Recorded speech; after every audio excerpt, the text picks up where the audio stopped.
चलो तो एक एग्जांपल लेके समझाऊं मैं इस चीज को। चलो इक्वेशन बनाते हैं हम, ये जर्नल लाइफ में बन जाती हैं इक्वेशंस, है ना।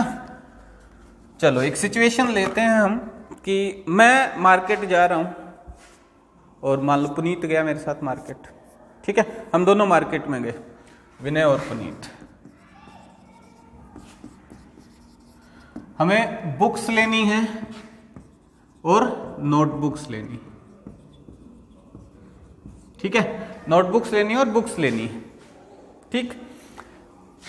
मैंने 2 बुक ली, 3 नोटबुक्स ली, पुनीत ने 4 बुक्स ली हैं और 7 नोटबुक्स ली हैं, ठीक। टोटल खर्चा जो हुआ वो मेरा हुआ मान लो 200 रुपये और पुनीत का हो गया 500 रुपये। एक जर्नल सिचुएशन है। हाँ मतलब सपोज तो कर ही सकते हैं ना, मैथमेटिक्स पढ़ रहे हैं तो सपोज करने में क्या जाता है। चलो ठीक है, ये सिचुएशन है, ठीक है। अब इसमें बुक की प्राइस क्या है और नोटबुक की प्राइस क्या है वो हमें पता लगानी है। तो ये एक तरीके से पजल हो गई हमारे लिए, कुछ पार्ट्स हमें इसमें गिवन है और कुछ हमें फाइंड आउट करने हैं। तो हम क्या करेंगे, बुक्स को मान लेंगे एक वेरिएबल x और नोटबुक्स को मान लेंगे वेरिएबल y। प्राइस मतलब प्राइस उसका, ठीक है। एक बुक का प्राइस है ₹x और एक नोटबुक का प्राइस है ₹y। तो अब इक्वेशंस बनाएंगे हम इसमें। कैसे बनाएंगे, देखिए मैंने 2 बुक्स ली हैं, एक बुक का प्राइस x है तो 2 बुक्स का प्राइस 2 × x हो जाएगा, ठीक है।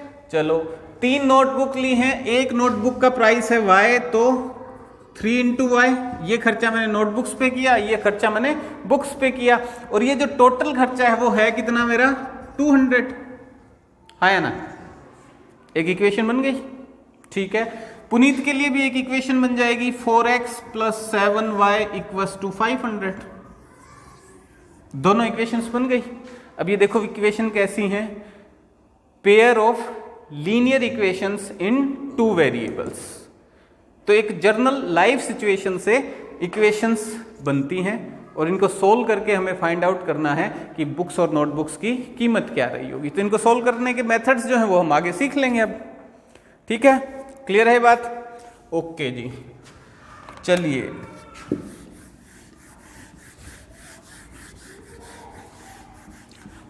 अब इसको ग्राफिकली ड्रॉ करने के लिए हमें क्या करना पड़ेगा। तो एक इक्वेशन लेते हैं हम, कोई भी बताओ, कोई भी जर्नल इक्वेशन बता दो। 2x + 4y = 200 तो बड़ा हो जाएगा, ग्राफ ड्रॉ करने में दिक्कत आएगी। 10 रुपये, हाँ 10 कर लो, 2x + 4y = 10, ठीक है।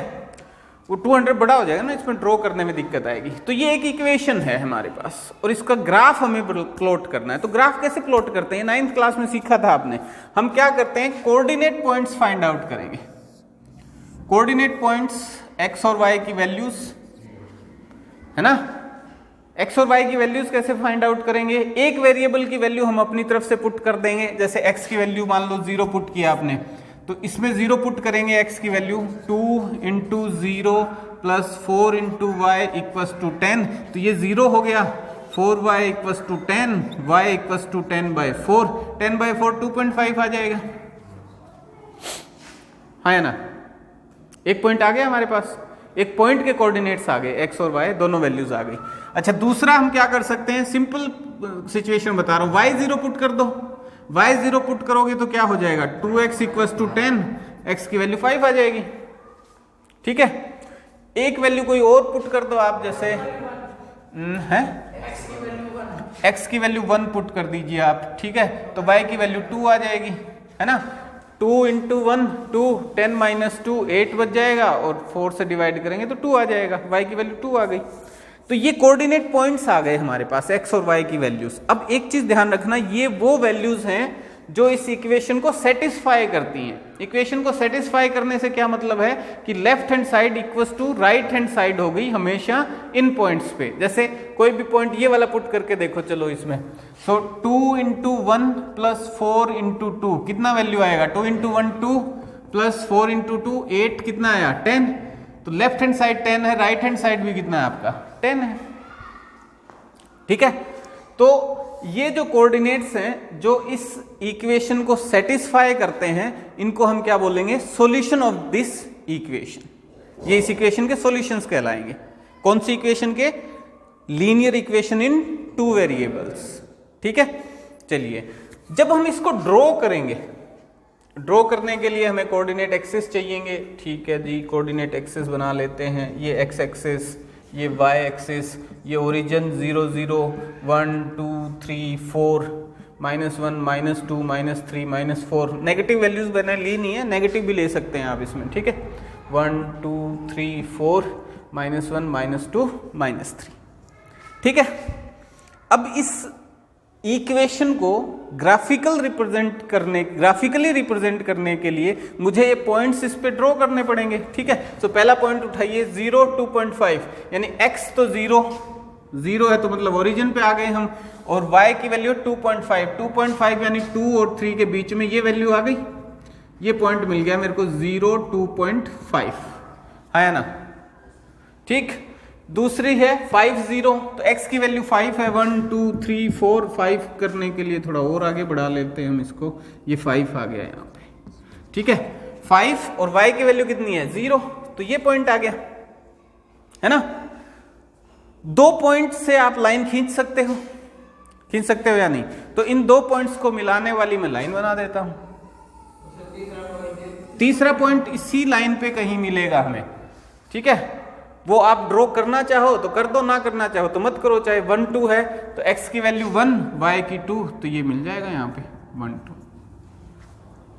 और ऐसे सिर्फ 2 या 3 पॉइंट नहीं है, क्योंकि लाइन पे कितने पॉइंट्स हो सकते हैं? इनफाइनाइट पॉइंट्स हो सकते हैं। तो इनफाइनाइट पॉइंट्स मिलेंगे आपको, यानी इनफाइनाइट कोऑर्डिनेट्स मिलेंगे, x और y की इनफाइनाइट वैल्यूज आपको मिलेंगी जो इस इक्वेशन को भी सेटिस्फाई करेंगी, और अगर वो इक्वेशन को सेटिस्फाई करती हैं तो इस लाइन पे भी वो पॉइंट आपको मिलेगा। ठीक है, तो एक लीनियर इक्वेशन के इनफाइनाइट सॉल्यूशंस हो सकते हैं। ठीक है, और डेफिनेटली हो क्या सकते हैं? होंगे डेफिनेटली, डंके की चोट पे होंगे, कोई नहीं रोक सकता, क्योंकि एक लीनियर इक्वेशन से एक लाइन बनेगी और लाइन पे इनफाइनाइट पॉइंट्स होते हैं, और वो पॉइंट्स सारे क्या होंगे? इसका सॉल्यूशन होंगे। तो इसको दोनों तरीके से क्वेश्चन आ सकता है 1 मार्क में आपके, कि जो इस इक्वेशन का सॉल्यूशन है वो इसकी लाइन पे होगा पॉइंट। ठीक है, और जो पॉइंट इस लाइन पे है वो इस इक्वेशन का सॉल्यूशन होगा, सेटिस्फाई करेगा इसको। सेटिस्फाई करने से मतलब left hand side equals to right hand side. बार बार कह रहा हूं मैं, ध्यान रखना इस चीज का, कई बार आएगी ये, क्योंकि क्वाड्रेटिक इक्वेशंस करेंगे उसमें भी हमें सॉल्यूशंस चाहिएंगे, जीरोस वगैरह हम फाइंड आउट करेंगे। Got it? ठीक है, ये तो हुई एक लाइन। अगर दूसरी लाइन भी साथ हो तो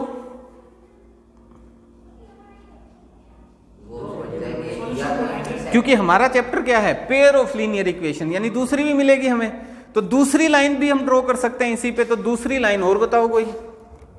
ठीक है, जैसे इसको मिटा देता हूं मैं, और ऊपर से इसको भी, एक इक्वेशन अपने पास ये हो गई, दूसरी और बताओ भाई। 4x plus 8y equals to 8। ठीक है, सिंपल इक्वेशन, एक इक्वेशन ये हो गई। चलो इसको भी ड्रॉ करते हैं, तो वही प्रोसीजर अपना वही है। क्या करेंगे हम? x और y की वैल्यूज फाइंड आउट करेंगे। कैसे फाइंड आउट करेंगे? x की वैल्यू पुट कीजिए 0, y की वैल्यू हो जाएगी 1, y की वैल्यू 0 पुट कीजिए, x की वैल्यू हो जाएगी 2। एक पॉइंट और फाइंड आउट करना चाहो तो कर सकते हो, ना करना चाहो तो कोई जबरदस्ती नहीं है, क्योंकि 2 पॉइंट्स मिल जाएंगे, आप लाइन ड्रॉ कर सकते हो, कोई चिंता की बात नहीं है। ठीक है, तो इन 2 से ही करते हैं हम। देखो, तो एक पॉइंट आ गया 0 1, इसको रेड पेन से ड्रॉ कर दूं, दिखेगी अलग से। ठीक है, एक पॉइंट है अपने पास, कोऑर्डिनेट पॉइंट है 0 1, यानी 0 और 1 यहां से कहीं से पास होगी।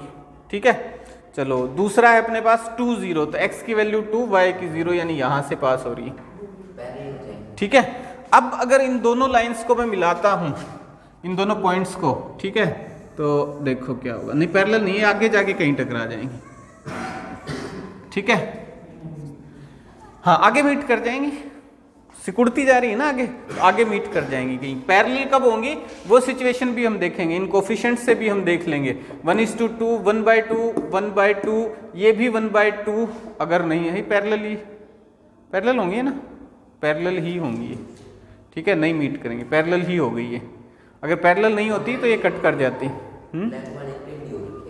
अब वो तो चलो मैंने हाथ से ड्रॉ किया है ना, कोई परफेक्ट तो है नहीं, हाँ, बट वैसे पैरेलल होंगी क्योंकि वो सिचुएशन जो है ना A1/A2 इक्वल्स टू ये हो गई B1/B2 but not equals to C1/C2, तो ये पैरेलल लाइन्स ही बनेंगी और कभी आपस में कट नहीं करेंगी, ठीक है। चलिए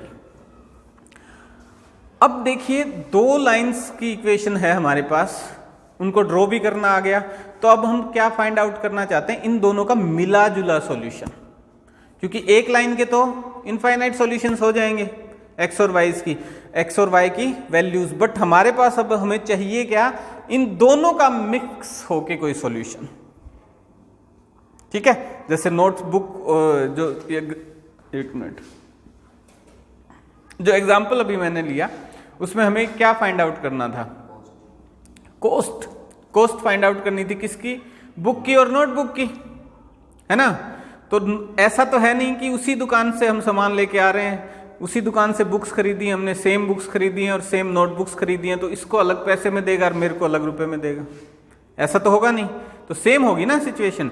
यानी हमें सॉल्यूशन अब फाइंड आउट वो करना है जो दोनों इक्वेशंस को सेटिस्फाई करे, यानी एक्स और वाई की वैल्यूज जो होंगी अपनी वो कैसी होंगी, वो दोनों इक्वेशंस को सेटिस्फाई करेंगी, ठीक है।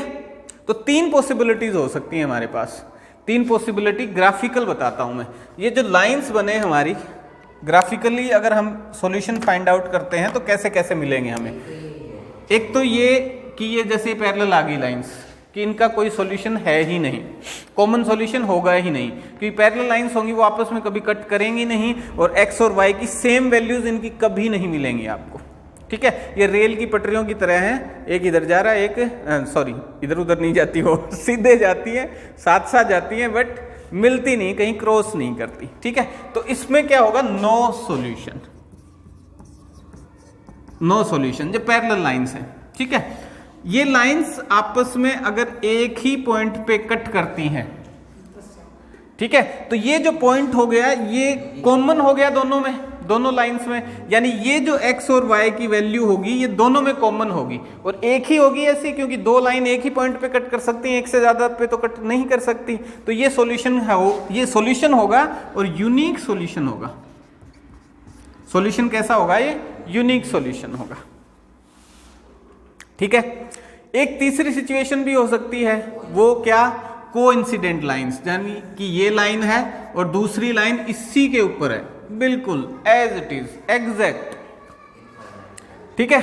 तो अब क्योंकि दोनों लाइन एक दूसरे पे लाई करती हैं और एक लाइन पे कितने सॉल्यूशंस हो सकते हैं, इनफाइनाइट सॉल्यूशंस, तो इस कंडीशन में सॉल्यूशंस क्या होंगे, इनफाइनाइट सॉल्यूशंस होंगे, ठीक है। इस कंडीशन में इनफाइनाइट सॉल्यूशंस मिलेंगे आपको, इनको डिपेंडेंट लाइंस बोलते हैं, ठीक है। डिपेंडेंट पेयर ऑफ इक्वेशंस या जैसे बोलना चाहो, डिपेंडेंट होंगी एक दूसरे पे, क्लियर है। तो ग्राफिकली तो हम ऐसे देख सकते हैं, अलजेब्रिकली हम कैसे देखेंगे वो सिचुएशन बताता हूं आपको।